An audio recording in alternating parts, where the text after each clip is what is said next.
it's not necessarily similar, but there's a relation. The relation is I just use the same session. I use all the same sounds. Okay, yeah, which I heard. So you just was it that you're trying to create the same vibe from that one, or Not really. No, I just took a little more. But I just thought, oh, it's some nice. I got a nice little collection of sounds on that track, so I just pulled it up, erased everything, and then just made a new. I had the Tiny Richmond idea kind of in my head for a couple of days, and then I thought, okay, let me just take that session and see what happens, and just try to use those sounds. I was like, oh, it sounds great. It sounded better than the thought I had in my head. Well, that'll work. So yeah, it's all the same sounds, give or take. There's a little couple extra things in there, but yeah, it's pretty much just recycled that whole session. yeah, I see. Did what was your choice of specifically Tommy Richmond's song?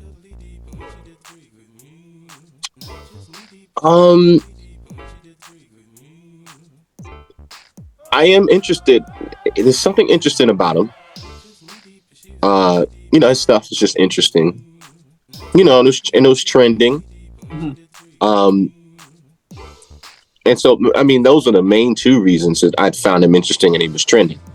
I mean, if I was really smart, I would have done some sort of cool remix of $1 Million Baby, mm-hmm. and not the other song. But I just heard that song. I was like, man, I got something for that. Like, it's quick, I did that. I started the idea Saturday morning, and I released it with a little tiny video by Sunday afternoon. So it just all flowed real fast. But yeah, it was mainly because of that. I just found him kind of interesting. It was musical, it wasn't like actually, and one main thing that I liked about him is that he's very much in the pocket. He's really in the pocket in terms of, his rhythm and stuff. His syncopation is really on. All his backgrounds, they sit nicely and everything. So it was real easy for me to lay something on top of him with the kind of groove that I make, because it's very, slushy and sloppy sometimes. So I can make that work, as long as you're in the pocket. Yeah. So that for me was another big green flag, should I say? Got you. I'm gonna go to another song, but before I do that other song and come back to this recent song, you mentioned the term pocket. Now I know that there's a musical perspective of the word pocket I was raised with, as well as in the dancing world, they use that term specifically in popping, because I'm also, I delve into competitions and such, as well as things of the sort. And there's also a terminology or a meaning behind pocket for dancers as well. And sometimes it's the same, sometimes it's different. So it's fluid with dancing? Yeah. So what's your understanding of pocket based off how you were learning? I see it the same way. Well, I see it the same way, and the line is blurred a little bit because I am a dancer and a musician. So,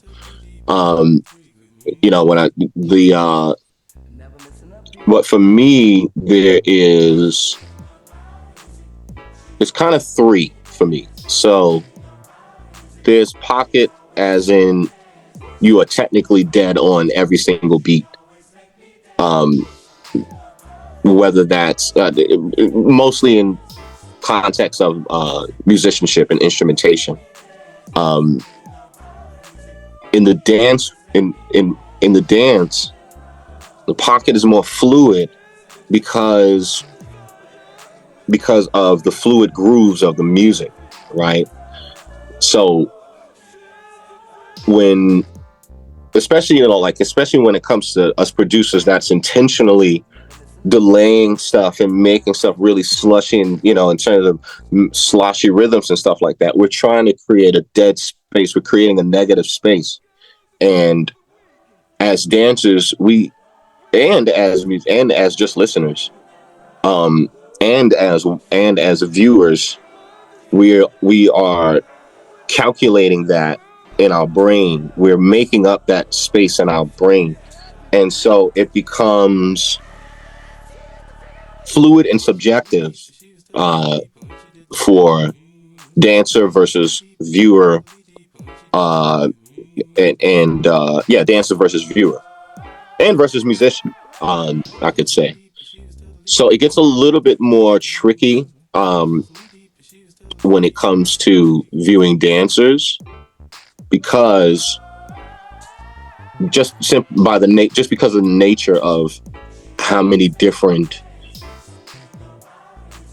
negative space grooves that you can kind of end up with depending on how someone produces their music, so how someone arranges their music. Some songs you can hit dead on the clap, and you're really dead on it, but you are certainly very much off, and it's because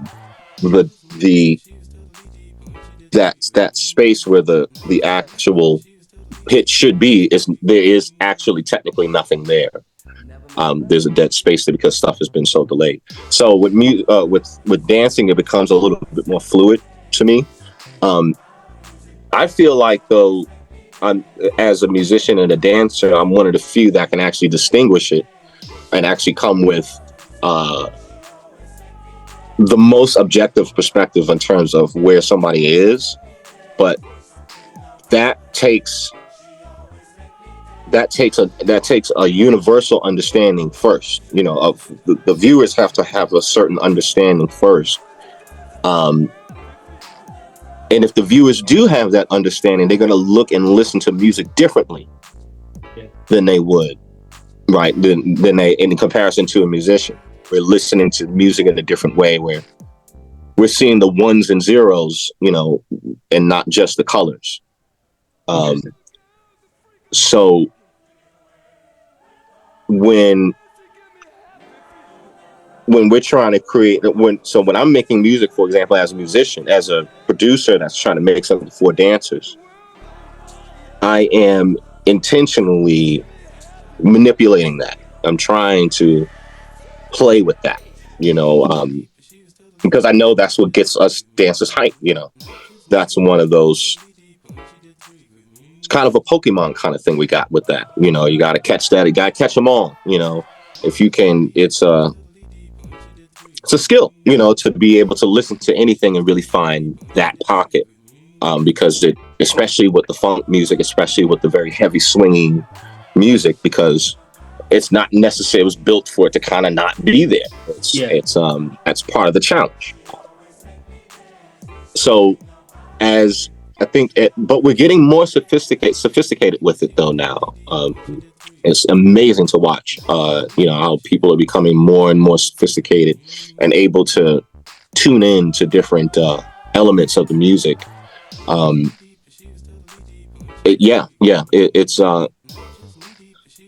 I would say I kind of look at it kind of three ways, sort of a music point from a like dead on music perspective, and then in the music perspective of, I'm trying to make something swingy and, trying to create these dead spaces, these, little moments of silence. And then a third way, looking at it as a dancer, where you can actually also even create your own pocket,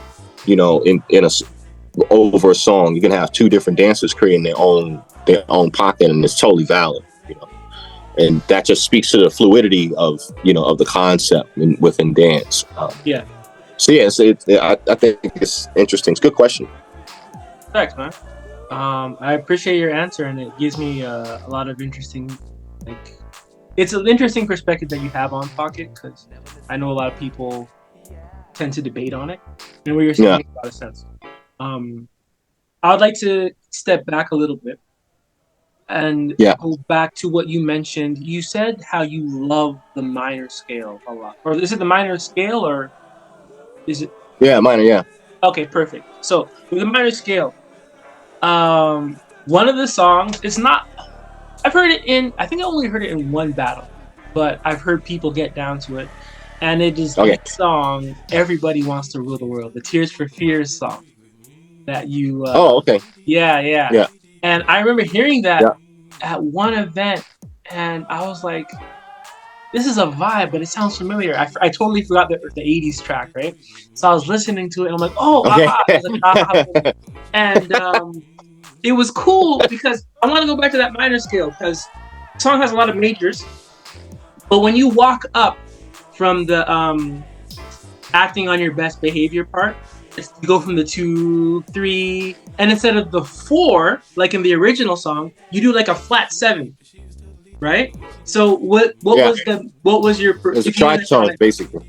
Okay, so that was your mentality with doing that? Yeah. It's basically a tritone.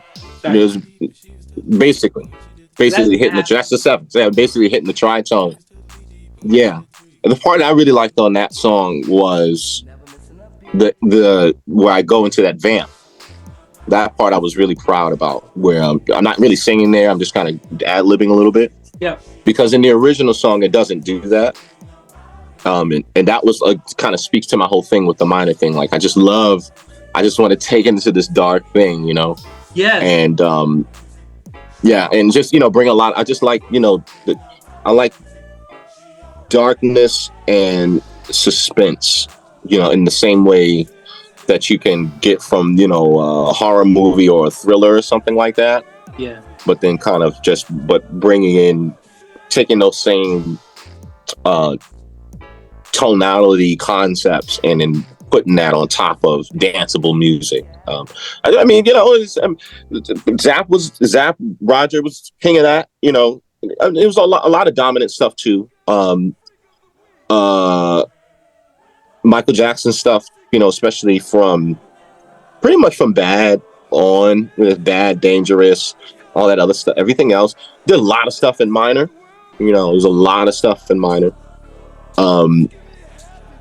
That kind of stuff just sat with me. I don't know. I just got a thing with that, you know. Especially if I'm covering a song and the song is in major, I gotta go minor. Yeah, I gotta do it. I don't know what it is. Man. Okay, that's interesting. The whole minor aspect. I think it's cool because it really does change the feeling of the song. That particular song.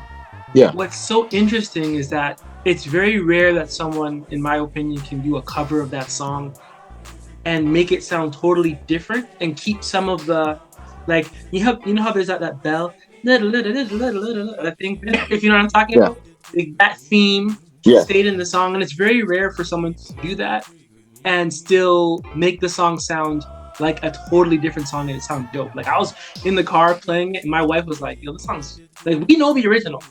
And she was listening to this and she's like, yo, this is a vibe still. So, like, you know, like, respects to you for that, to be able to do that. Like, were there any... Thank you, man. Thank you. You know what?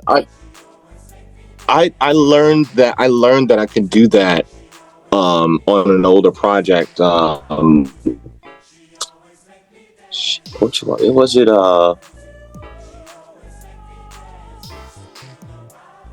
I think it was Batman. Was it not? I think it was Batman. I think when I did the Batman remix thing. Because I'm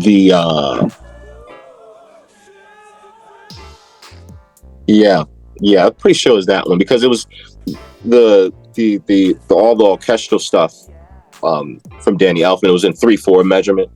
Okay. Especially in the intro stuff. So I wanted to try and figure out a way that I could flip it, but you can't do popping stuff on 3/4 more or less most of the time. I mean, it's gimmicky after a while, like, unless it's a performance or I don't know why.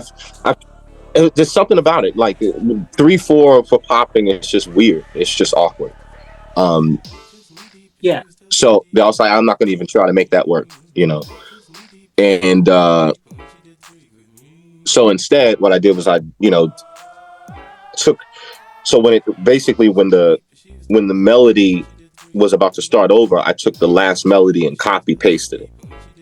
So if it was bloom bloom bloom dum dum dum dum dum dum, I would go dum dum dum, take that last one and repeat it. Dum dum dum dum dum dum dum dum dum dum dum. Now I'm in 4/4. Easy, right?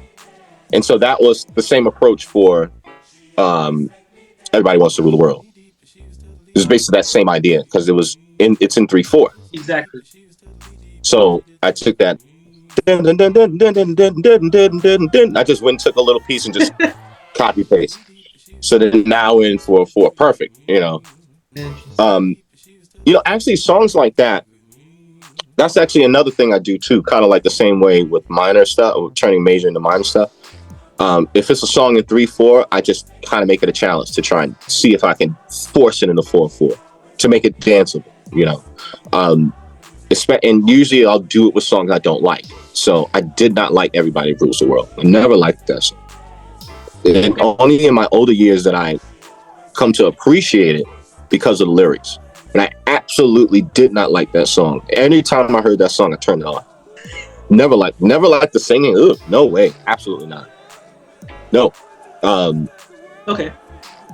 Many of the other remixes I've done, like the Kraftwerk stuff, don't like Kraftwerk at all. At all. So I wanted to find a way to make me like it. That's so I made it funky. Like We Are the Robots and Tour de Pop and stuff like that. But yeah, so usually it came from a place of me not liking it that I wanted to turn it into something that I could like. Hey, that's and then usually in the end, I'll come around to liking the original song. I see. That's very rare. Yeah. It's interesting because when I heard that Tears for Fears version, I thought what I liked about it was more so the words itself, because it was there's a lot of and I think that's what got me. And also me, I'm a 90s kid, so I'm born 1991. So when it comes to songs that are older than my time, I think, and I have a lot of older siblings, and my parents, they're like early 60s born. So I think what they instilled is like the idea of reverence to a time before you. So for me, and maybe because I didn't grow up in the 80s. Maybe if I did grow up in the 80s, I would have found it corny. But because I'm hearing it later on, I'm getting a different mindset. Yeah. So that, for me, I loved it. But I hear what you're saying. I would like to ask, because I know I'm kind of short for time here, but I'm really interested in your perspective on this one thing. A lot of songs, a lot of musicians, especially in the funk era, you do hear a lot of minors, specifically dominants, but I also do hear a lot of Phrygian scales. Like for those who are listening, if you hear that type of Nights Over Egypt, or idea of that type of thing that a lot of people use for that, like either alien-like sound or that pseudo-Arabic sound. That's the Phrygian scale for the most. So, Temu, I'm curious to your choice of usage in that within your songs. Do I use it a lot? I've heard it a couple of times. Like that's in just a little more, not the full of the scale, but little snippets. Yeah, I guess. Yeah, I guess you could say so. Yeah.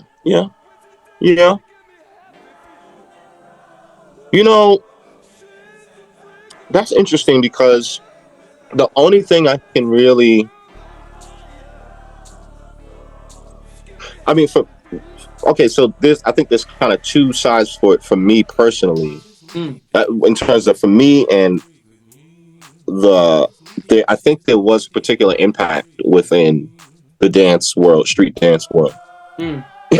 So for me, like I was saying before, in terms of my upbringing, I had 2-3 different streams going on at all times.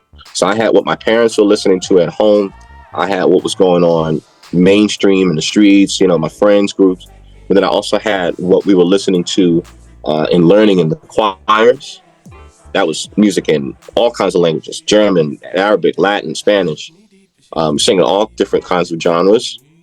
It was also music that my mother was bringing home from her different dance companies that she was in. So I was listening to albums of Bach but in all electronic synth versions. Interesting. Right. So it's very interesting stuff. So I had that kind of just always coming in and out as a feed within my life. But then there's the other side of it in terms of the dance part. So when I think about Phrygian scale, one major group I think about are the Egyptian lovers. Yeah. They use this very heavily, and so they and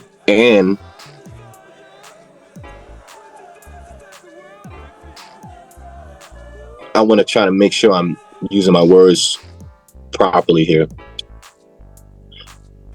So the Egyptian lovers, they made stuff, at least the way I see it. The stuff that they made wasn't necessarily built for dancers. It was built for dancing, but it wasn't necessarily built specifically for dancers. They were trying to, cross over. So it wasn't like they were trying to make street dance music, but they made music that really impacted street dance. Slick Dog, on the other hand, made street dance music. He made music specifically for dancers. And he also very heavily used Phrygian scale on top of the blues scale. He used those a lot. And I think that ended up being, at least for me, that always sat with me. I think for many other producers, I think that sits with them in there somewhere. It's always deep in them. And in a way, it's a easy thing to revert to when you need a good idea. It's an easy thing that people can understand. Somehow, a lot of people universally respond to the Phrygian scale, pentatonic scale. They seem to respond viscerally to those scales like that. Blues scale, pentatonic, Phrygian. People get a thing. There's a thing about it. Very much also used heavily in media in terms of old cartoons and entertainment. And the entertainment and the old cartoons were an extremely important part, extremely important aspect to how these dances were built. Just famous scenes from cartoons were the impetus behind a lot of the movements that we're doing and popping. And there's a lot of Phrygian scale in there. A lot of big orchestras, playing music, on top of these cartoons. And so if they wanted to elicit an emotion or try to get you to imagine, or try to get you into the mindset of trying to create an environment where out in the desert, they're going to hit you with that Phrygian scale, right?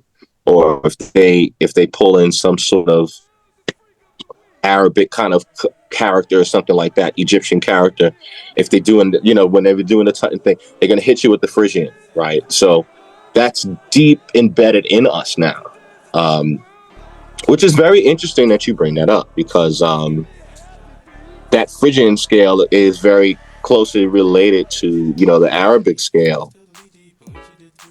And the Arabic scale, unlike the Western 12-tone scale, 12-tone equal temperament system, Arabic scales have like 100-something notes in it. I didn't know. All right, so in one scale, it's like 127 notes in one scale. Something ridiculous, right? Yeah. But it's interesting how we're able to, especially as dancers, street dancers, how we're able to react and sparse these small little details, and on the fly tell you, hey, this is what I'm listening to. It hit you with a touch, or hit you, hit you with something that harkens back to what you're listening to, right? It's kind of quite amazing. I just had to throw that out there. That's dope. But yeah, that is interesting. You bring that up, though. Right. There's a lot of, I guess so. Yeah, I use it a lot. Yeah, it's in our childhood. It's everywhere, actually. Okay, I see. That's interesting. That makes a lot of sense. Yes, thank you for that. Yeah. So the last set of questions. This is going to be the last music based in regards to your interests, and then after that, I'm going to go to two more questions. Sure. And then, so Shoot, no problem. Give me your top 5 funk tracks. Like anytime. Like from its emergence to modern. Like I'll give you like a couple seconds to really think about it. Not even in any particular order. Like the funkiest songs. Okay, it's got to be in no particular order. Okay, that helps. So, in no particular order, One Nation Under a Groove is just it's like a tesseract of production. It's literally a tesseract. It's like you look into it and you realize there's another layer, and you look into it and there's another layer, and you look into it. Nice. I spent maybe good 15 years trying to technically decipher that song. So that's definitely got to be up there. That's hype, bro. That's a track right there. I especially like the beginning when he's like, "This is a chance to get out of your constrictions." That part, I Right. don't know what it does, but it does something to me. But yeah, continue. Yeah. No, I mean, yeah, and also the lyrics and all that. Yeah, that's definitely one.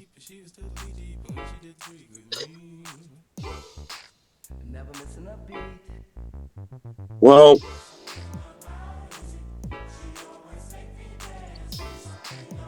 I mean, there's got to be a Michael Jackson song in there.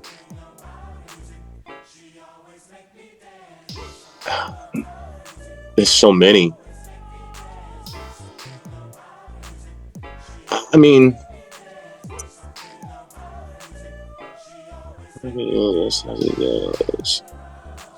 it's funny. That's a tough one, man. Yeah, maybe.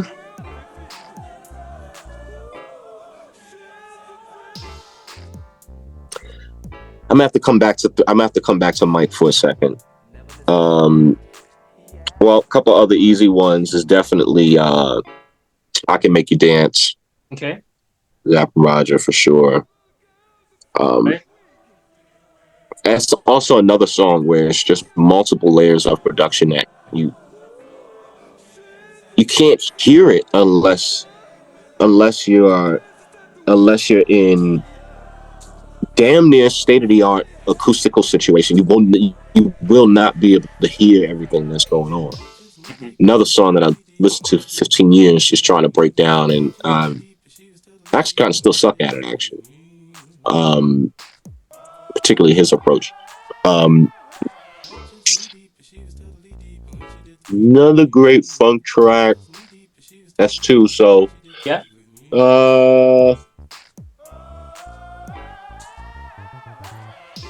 Damn.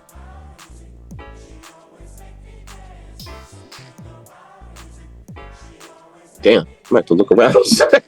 I might have to look, man. Shit. Let me see. Damn. Yeah, I put you on the spot with that one. Yeah. Shit. Let me think. Well.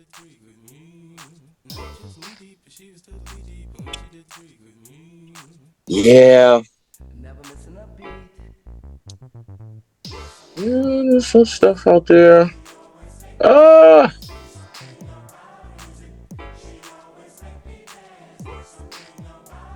make it easier, instead of me saying the best, just songs that come to your mind that you're really digging. So we have two. Yeah, so I mean,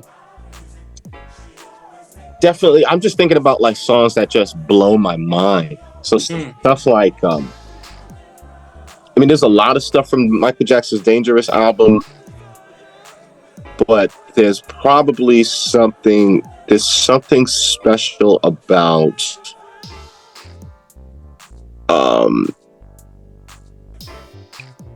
I'm gonna say She's Driving Me Wild. Okay, word.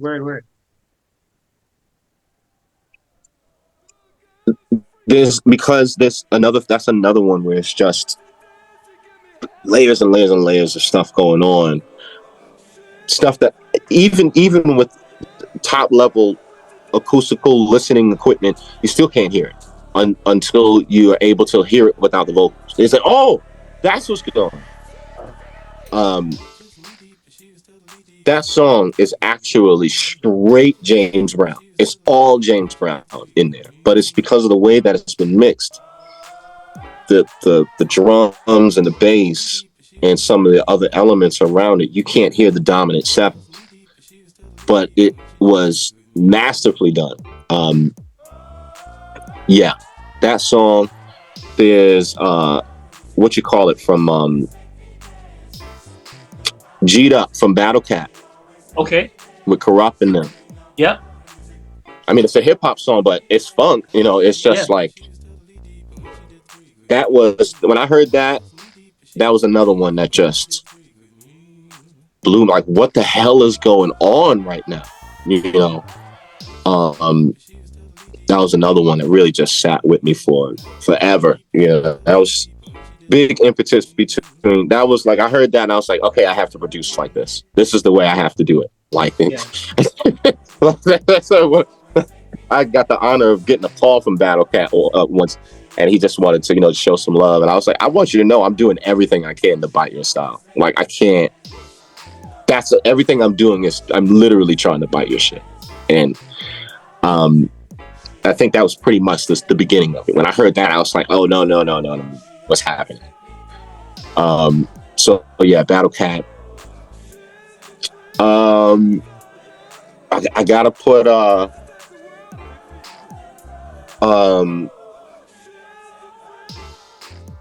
so there's a Daz Band. Okay. It's called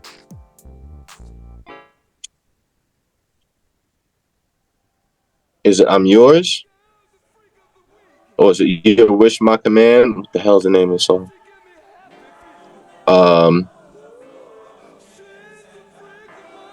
I think it's Your Wish Is My Command, isn't it?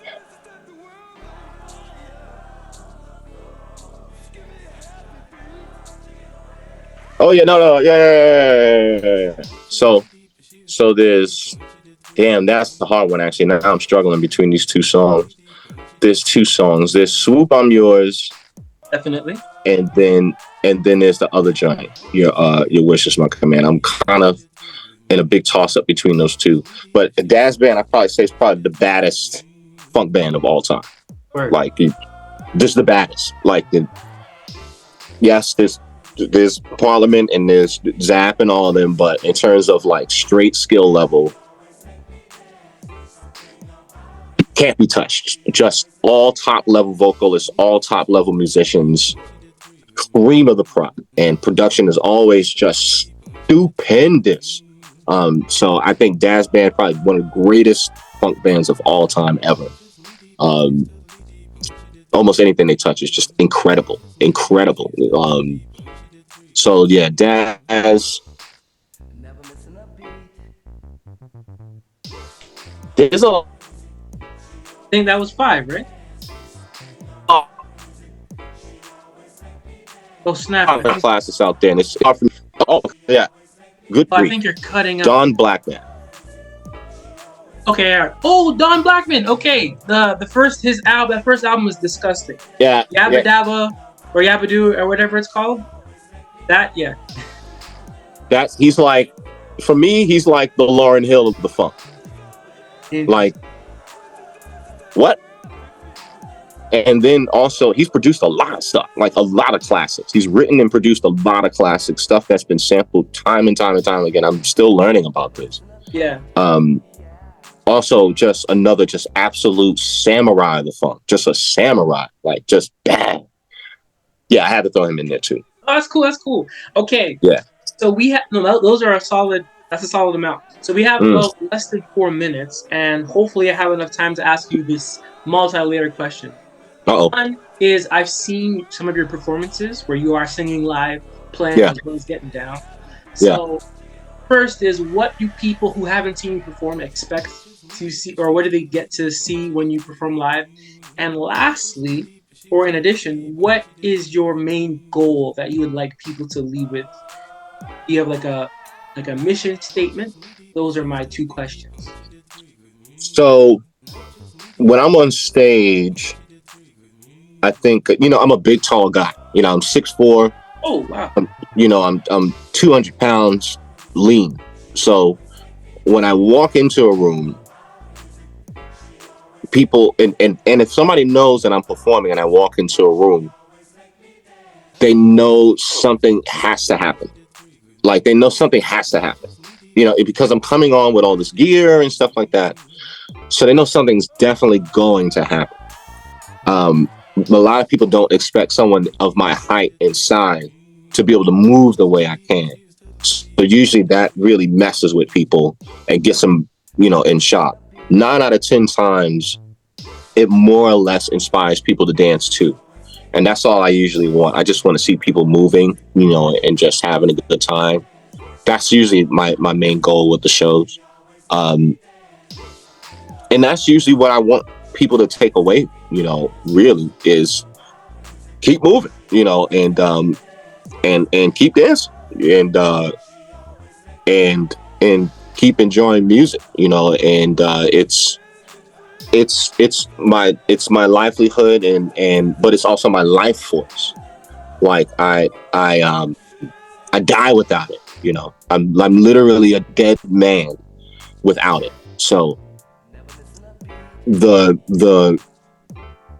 more that people want to dance, the more they're looking for me, and I'm always here for that. That's always my goal, is to keep people grooving, keep people moving, because that's what it was, the music like that moved me for so long.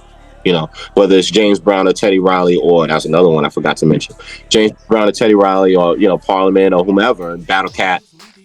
It made me want to move, and it made me feel alive. It made me feel a part of something, and that's what funk, means for me. Even though I spent most of my time solo, I do everything on my own. No team, no manager, no nothing. Most of my life has been spent frugally. I'm not rich. I've made maybe $15,000 altogether in sales in my music. Right? But still, at the same time, though, I can't live without it. Even if I got nothing out of it, it's still going to always be a part of me. So, and that's what I want for creativity. That's what I want for music. That's what I want for the funk. My goal is to try to preserve that moment, that made everybody dance for as long as I'm alive, because that's what funk did. It made everyone come together, dance, and think. And that's what I love about this music, right? You're not talking about Phrygian scales in hip hop, right? Right. So we're talking jazz here. You know what I'm saying? Yeah. So that's to me, that's what's important. Is the real fundamental of what keeps us here. I really appreciate the dance. That's what it's all about. Yeah. That's solid, man. Well, Temu, I really want to thank you for this, and time is of the essence because I know my thing's gonna shut off. But I'm gonna post a link for your information where people can find your music. Much respects to you, and I hope all the best. And thank you, my brother. I had a great time, man. Yes. Sick, anytime, man. All right. Yes, and I'll definitely hit you up when I get up to Toronto one of these days. Solid, man. All the best. Peace. All right, my brother.